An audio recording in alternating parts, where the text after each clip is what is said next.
In today's show, we look ahead to Friday in the NBA. There are 9 games on. We look at what we're watching for, injuries. We look at streaming as well, Michael Bolton. Thanks, Josh. It's Michael Bolton here, and it's time for another episode of the Locked On Fantasy Basketball Podcast. Let's get to it. Let's get to it, indeed. You are Locked On Fantasy Basketball, your daily fantasy basketball podcast, part of the Locked On Podcast Network.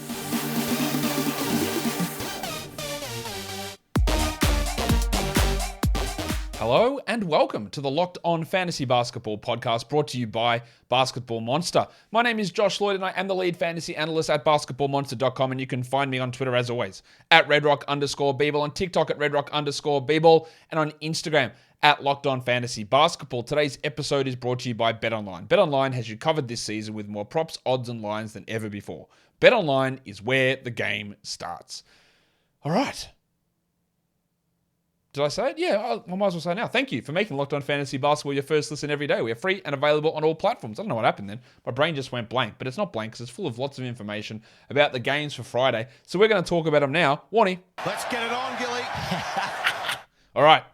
The Wizards. They are taking on old mates, the Orlando Magic.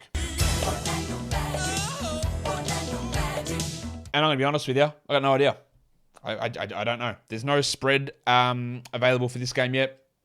I'll talk about what I know on the Wizards side of things, because on the Magic side of things, we don't know. They haven't issued league suspensions yet. We don't know whether they will. We assume that they will. On the Washington side, Bradley Beal is questionable after missing one game with a hamstring issue, and Taj Gibson is questionable. On the Magic side, we know Okke's out. We know Isaac's out. We know Jalen Suggs is out. And they did happen to list Mo Wagner as questionable with an illness. Okay, sure, no worries, mate. They also listed, I think, Wendell Carter questionable with some other made-up issue. Let me go back and have a look at that, because I just don't know what to buy with it. I don't know what to believe in terms of who's playing, who isn't playing. There's just a lot of different things that we need to pass under the bridge. And we will find out once they go through all that data and tell us. Mo Bamba's the other one who was listed questionable, not Carter. Sorry. So Mo Bamba's questionable, Mo Wagner's questionable, but Mo Wagner's probably going to get suspended. Mo Bamba's almost definitely going to get suspended for leaving the bench area. And that goes the same for Franz Wagner, who left the bench, Wendell Carter, who left the bench, Cole Anthony left the bench, Gary Harris left the bench, Admiral Schofield left the bench, Kevon Harris left the bench. All of these guys left the bench area. RJ Hampton left the bench. So there's just going to be a bunch of players out, and we don't know who.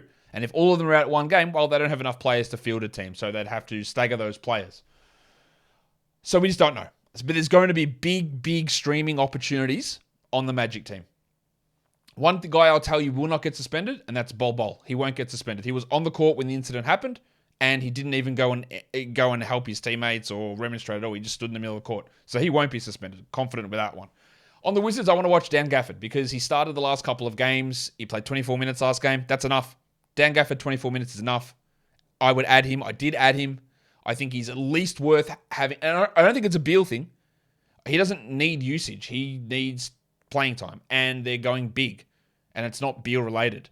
So I think Gafford is a 12-team option. I also want to watch Rui Hachimura, who really stepped up last game. We knew he would get more usage, and he triple whammied it. He got more minutes, he got more usage, and he shot 85%. Like, if he had got more minutes and more usage and shot 30%, it would look dreadful, because he gets no peripheral stats. But he did it, and it fools people. I'm not saying you can't add him, and if Beal is out, he will get that usage opportunity again. But he's definitely more points league than category leagues. I wouldn't bother in a 12-team category league. But if Beal is out, hey, if you're looking for points, then yeah, I get it. He can do that. As I said, on the Magic, no idea. We don't know who's going to play. There's going to be wholesale people out, would be my guess. If they don't suspend these guys, then I don't know what the rules for, because they all left the bench and went over to the other team's bench. But we'll find out. We don't know that at this stage. Suns-Raptors is the next game we take a look at. It is a back-to-back for the Raptors. They're the only team with a Thursday-Friday back-to-back Toronto. We know Cam Johnson is out. We know Devin Booker is out. But there are a couple of key ones in Phoenix that we haven't got updates on yet. That's Cameron Payne and Landry Shamet, who, of course, if either one of those guys plays and the other one doesn't, then there's a big opportunity for them to step into a larger role. Now, I think if Shamet plays, he was able to play 30 straight away. Payne's been out for weeks, so even if he does return, I don't think they want to play Payne and Paul together as the starting backcourt. I think Payne might get 24 off the bench, and Shamet would still get his 30. And the guy that misses, of course, is Dwayne Washington. What we do want to watch is the interplay in... I didn't talk about the Raptors injuries because Fred VanVleet is questionable for Thursday's game with the back issue, and Precious Achiuwa is questionable. We don't know whether they're going to play Thursday, so we don't know whether they're going to play Friday. Christian Koloko also questionable. Almost no way he plays, in my opinion. In Phoenix, I want to watch the Jock Landale and Josh Okogie situation. Landale started the last game, and then Okogie replaced him at halftime. Landale can put up numbers, but how often do they want to go big, especially against a Raptors team? Like, do they need 2 centers out there? Probably not. The Raptors play 0 centers. So I don't think that we're going to see Landale start. So Okogie and Torrey Craig do get opportunities to be stream options here. And then on the Raptors side of things, we want to see Gary Trent, whose minutes are a key factor. If Achiuwa and VanVleet play, what does Trent do? Is he a 20-minute-a-night guy? He would trend towards a drop pretty quickly. Also, Scotty Barnes, after there was a lot of criticism, rightfully so, his last 2 games have been very good. And again, it's rightfully so to praise him for those 2 good games. Let's see if we get consistency in his shooting and that uptick in production that has come in those last couple of games. That's going to be key for us to watch. Lakers-Hawks is the next game. The Hawks are 5-point favorites. A lot of injuries that we need to watch in Atlanta. 3 starters missed the last game. Trae Young, DeAndre Hunter, and of course the big man, Clint Capella. Dental plan. Lisa needs braces. Those absences open up a ton of stuff. Capella being out opens it up for Okongwu. Trae Young being out, well, that somehow opened it up for Aaron Holiday, but it boosts AJ Griffin and Bogdan Bogdanovic. And Hunter out helps Bogdanovic and Griffin and someone like Jalen Johnson, who's played 20-plus minutes in each of the last 2 games after being out of the rotation prior to that. But we don't know whether those guys are going to be in or out. And on the Lakers side, at this point, all we know is that Anthony Davis is out. No one else currently is listed, but they'll list 7 guys. It's probable, almost certainly Schroeder will be there, and LeBron will be there, and someone else will be there with a probable tag, no doubt. On the Lakers, the last 2 games, Troy Brown's been trending upwards, hitting threes at a high rate. 21 minutes last game, that's the same minutes as Lonnie Walker. That's something to watch. Is Brown going to force his way into rotation? We don't care in most formats, but deeper leagues want to pay attention. And then we also want to watch the tank, Tom Bryant. It's been a rocky run of things here for Bryant. 19 minutes on Christmas, 31 against the Magic, and then 23 only against the Heat. Against the Hawks, will he play more minutes? Does he match up against Okongwu? I still think he's must roster pretty clearly, but it is frustrating to see the minutes change like that. And then on the Hawks side of things, Onyeka Okongwu, even if Capella plays, I think you're worth holding on to Okongwu because I don't think that Capella's going to come back first game back and play his full load of minutes, which should give Okongwu 24 to 25 minutes of playing time, which is enough to be a rosterable player. And then I want to see what they do with Jalen Johnson. Well, actually, now that I'm recording this, Clint Capella just has been ruled out. So there you go. Just literally right now, Capella out. So that does help, obviously. Okongwu, Trae Young's been upgraded to probable, and DeAndre Hunter is questionable. So there you go. And the Lakers, of course. This just happened as we did it now. Schroeder, probable. Lonnie Walker, probable. Austin Reeves, probable. But LeBron is listed as questionable. All right, that just happened as I'm recording it. Back to the Hawks. With Capella out, Jalen Johnson is back in the mix because you got Okongwu and John Collins playing the center minutes, meaning the more Collins plays at center, more Collins plays at center, the more opportunities there are at power forward. And if Hunter is out, that helps Jalen Johnson too, because Hunter can slide up to the 4, but if he's out, then there's nobody else to play that position. So deeper leagues and maybe even 14-team leagues could stream Jalen Johnson. Maybe. It's a maybe. Today's episode is brought to you by NHTSA. You're out with your friends, you're having a few drinks, and a few become a few too many. As the evening comes to an end and people start to head out, you think of calling for a ride, but nah, you live nearby, you can make it home okay. It's no big deal. What are the odds you get pulled over anyway? And even so, what's the worst that could happen? Your insurance goes up, you lose your license, you lose your job, you total your car, you kill someone. Everyone knows about the risks of driving drunk. The results are tragic and often deadly. However, that still doesn't stop everyone from getting behind the wheel while under the influence. That's why police officers are out there right now looking for impaired drivers on our roads to save lives. So if you think you're okay to drive after a few drinks, think again. Play it safe and plan ahead to get it right. It only takes one mistake to change your life or someone else's forever. Drive sober or get pulled over. Let's go on to the next game. We've got the Pistons and the Bulls. And similarly to Orlando, we don't know the status in Detroit, but those guys didn't leave the bench because the brawl wasn't on their bench. But what we do expect, and I'm just going to say it, like Killian Hayes is out. Like he's not playing. There's no way that Killian Hayes is playing in this game. Sorry to tell you. I don't know how long he's going to be out. I don't know what the suspension's going to be, but there is zero chance that Killian Hayes plays in this game. It's just not going to happen. I don't know about Marvin Bagley, who's missed the last 2 games with illness, and Hamidou Diallo could face a suspension as well. Isaiah Livers is probably still out with his shoulder issue, while Lonzo Ball is out for the Bulls. But they got some better news because Alex Caruso has been upgraded to probable, and Javonte Green is still probable. But Patrick Williams has entered the injury report as questionable, and Kobe White, who left last game early with a knee problem, is questionable.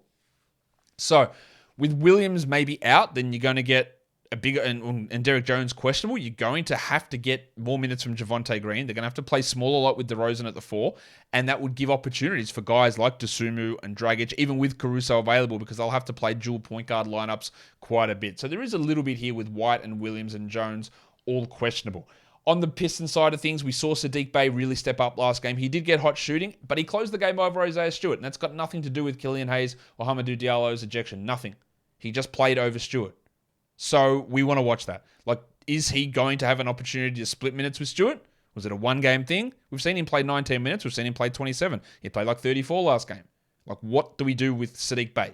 I think he's got a larger chance. Like, Alec Burks, which we'll talk about in a second. Alec Burks might start for Hayes and then go back to the bench. Bey probably doesn't start here with the ejections, but like, there's a chance that he eats into Stewart's playing time on a consistent basis. I don't think he's a great player. I don't think he's a significantly high upside player. But I think the chance for him to have sustained value is higher than Burks. Let's talk about Burks. Alec Burks. He started the second half for Killian Hayes. There's no guarantee he starts the next game. They might go, because it is Dwayne Casey, they might start Corey Joseph, which of course would be horrendous. But I think starting Burks and letting Jaden Ivey run point guard would be better. And it makes sense. And that's what they did the second half of last game. So Burks, I think, is an ad for at least this game, as long as Hayes is out. But as I said, I think Bey has the chance to slowly work into more longer-term value.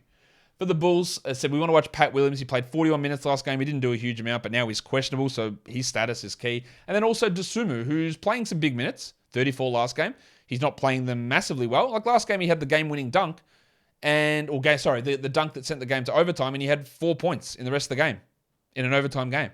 He just doesn't do enough for fantasy leagues. He doesn't at all. And with Caruso back, like Dosunmu's, he wasn't a 12-team league guy anyway.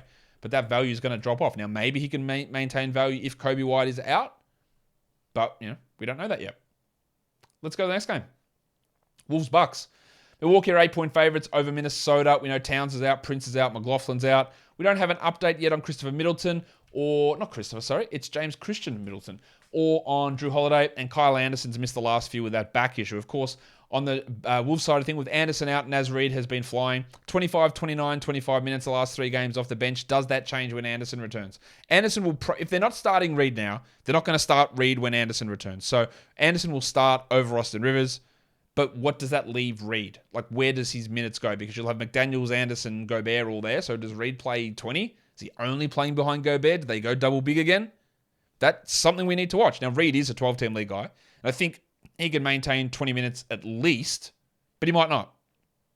And we want to watch that. Also want to watch D'Angelo Russell because he's been playing much better. The minutes are through the roof. He had 2 games off with a knee issue. Then he's come back 37, 35, 38, 39, 36, 38. They're huge minutes. Russell was sometimes playing 29 minutes at the start of the season. Yes, injuries have really benefited him and given him extra playing time, but he is playing at a really high level, at a much higher level than he was. I don't know that it can sustain, but we're finding a bit of rhythm with Towns out there, relying upon him more. Now, maybe when Towns comes back, he's going to play fewer minutes. That's what happened earlier this season. So it could be a little bit of a sell high for him. On the Bucks side of things, I want to watch Bobby Portis and his playing time. He did see the minutes rise with Drew and James Middleton out last game. So let's see that playing time because it had been pretty poor prior to that and the numbers were trending towards a drop. But with a banged up team, he's got value. And then I do also want to watch Giannis.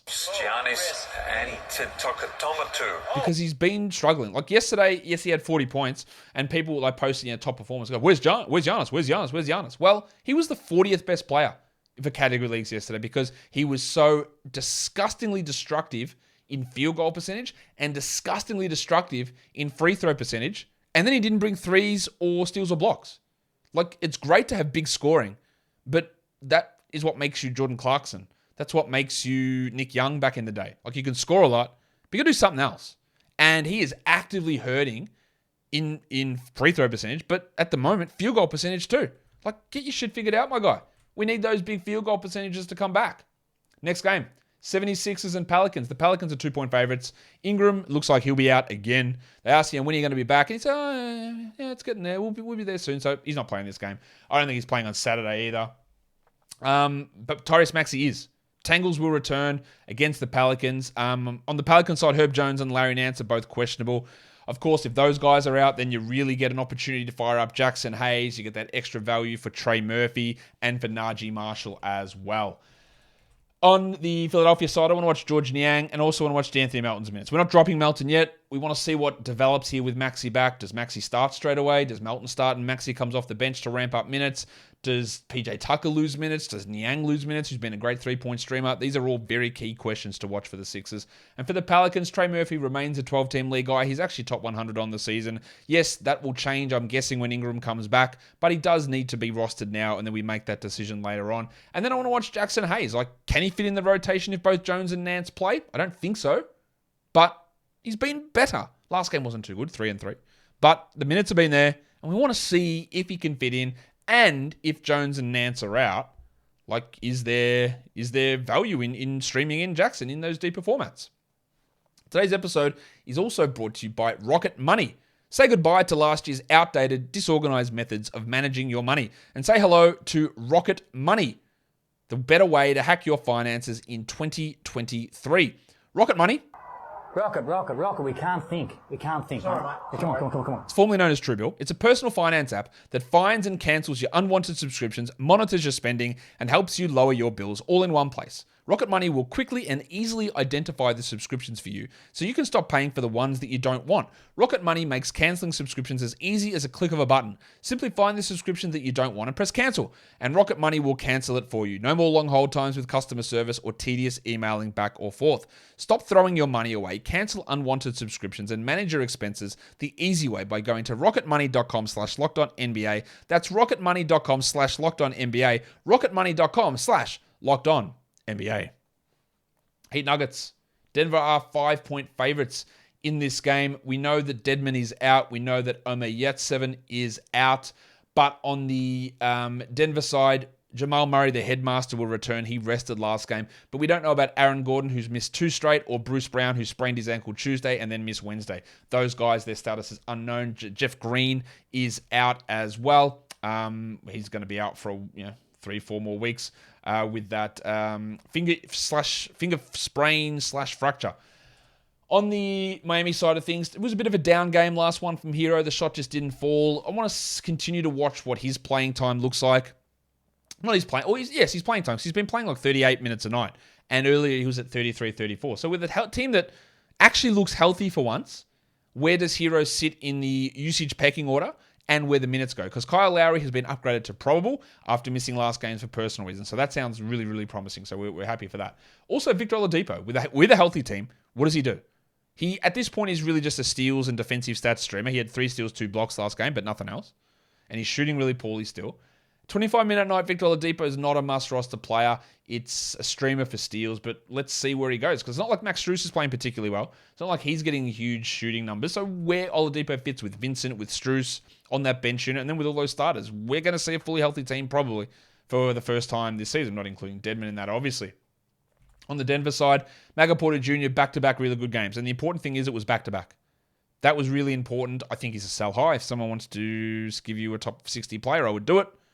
But let's see if he can continue that. And he played 35 minutes in that game against the Kings yesterday, which, again, is super encouraging. I also want to watch the 5-minute man, Bones Highland, who played 33 minutes with Murray out, but hadn't cracked 20 for 6 straight prior to that. Did that game get his confidence back? Does that get Malone's confidence in him back? 25 minutes of Bones Highland is enough. And if Bruce Brown is out, then maybe Highland can get that. So if I added him with Murray out, maybe he's a hold, just to see how they use him, especially if we hear that Brown or Gordon are out. But if he goes back to under 20 minutes in this one, even with those guys out, like, see you later. Like, no way I'm holding him. Blazers Warriors. The Blazers are 3.5-point favorites on the road. That's an iffy line. I know the Warriors aren't great, but at home, they're basically unbeatable. They just don't lose at home. Gary Payton will be out again. The longest injury recovery of all time. Justice Winslow's out, Nasir Little's out, Steph Curry's out, and Andrew Wiggins, while he's healed from his groin injury, he is doubtful for this game with that illness. Clay will return, but we don't know about JaMychal Green. I want to watch Anthony Simons. I'm always watching Anthony Simons. His usage, assist rate, and shooting percentages when he plays alongside Damian Lillard. Is he a top 70 player or a top 100 player? I think top 100. He might be top 70. We will find out, and that's what we're trying to gather information on.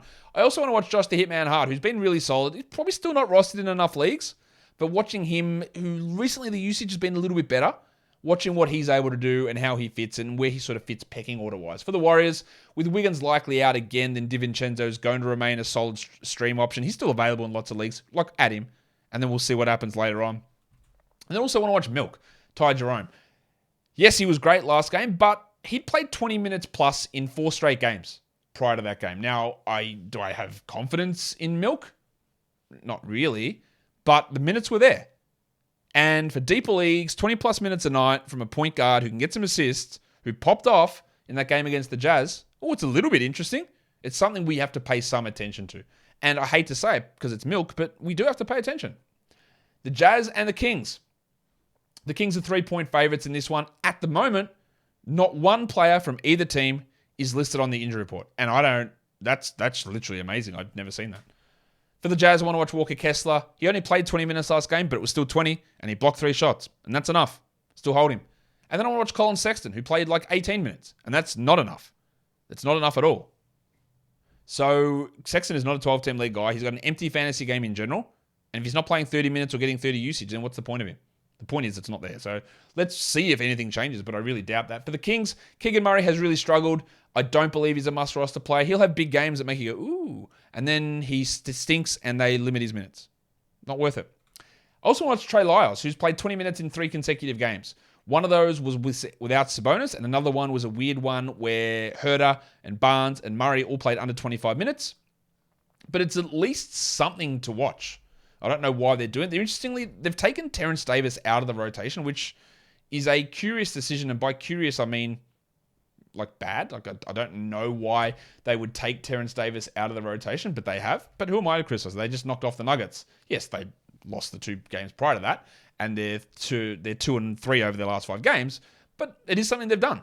And they got Rashawn Holmes back into the rotation a little bit, and they gave more minutes to Lyles. But is 20 minutes of Lyles enough for 10-term leagues? No. 12? No. 14, maybe, but probably not. But watching his role, someone asked about it on the mailbag show I did earlier today, and I sort of poo-pooed like Lyles as a 12-team guy. I don't still believe that, but the fact that they're taking Davis out of the rotation and giving extra minutes to Lyles, we do at least have to pay some level of attention to that. The back-to-backs, there's a lot Friday, Saturday, and with only 9 games on Friday, Saturday, you can probably stream these guys in. So Walker Kessler and Naz Reid, the 2 obvious ones, these guys are available in over 40% of leagues. Not only are they good value options on a single day basis, they've got a Friday, Saturday back-to-back. Trey Murphy, Alex Caruso is a good stream. Caleb Martin, not sexy, but 2 games is 2 games. Alec Burks, Jalen Noel, and Max Strus. So after the Alec Burks line, you can see that it drops fairly significantly. But you've got 6 really strong options to get 2 games for the price of 1. Kessler, Reid, Murphy, Caruso, Martin, Burks. And then there's Noel and Strus. If we're just looking at Friday, these guys, again, are all available in this for category leagues. These are all available in over 50% of leagues. Yeah, they're available in over 50% of leagues. Dante DiVincenzo, got to add him. Daniel Gafford, I think you got to add him. Malik Monk, it's worth it.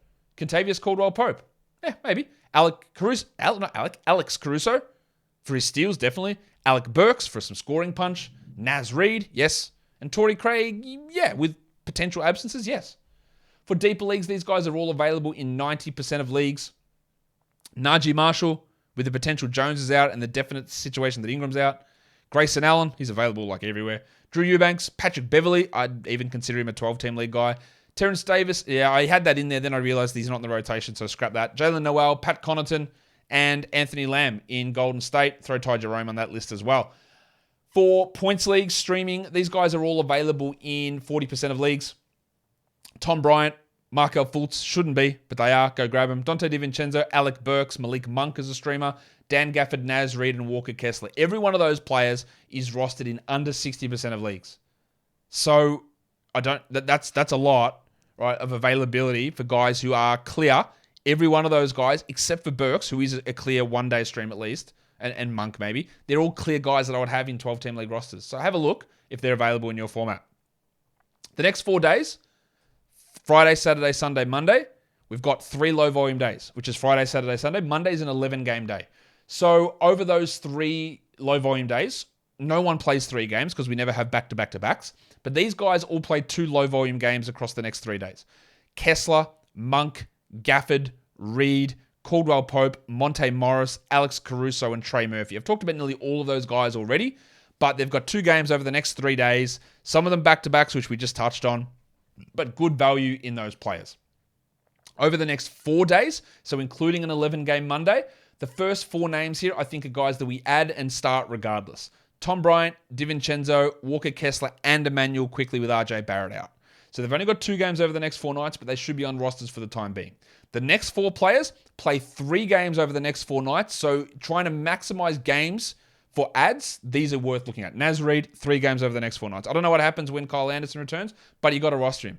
KCP and the Nuggets, 3 games over the next 4 nights. Trey Murphy and the Pelicans, 3 games over the next 4 nights. And Caleb Martin and the Heat, 3 games over the next 4 nights. That gives them that little bit of a boost to be added in your league. Guys, that'll do it for me today. Don't forget to follow this podcast, Apple Podcasts, Google Podcasts, Stitcher, Spotify, and on the Odyssey app. And if you're here on YouTube, thumb it up and leave those comments down below. Guys, we are done here. Thank you so much for listening, everyone. See ya.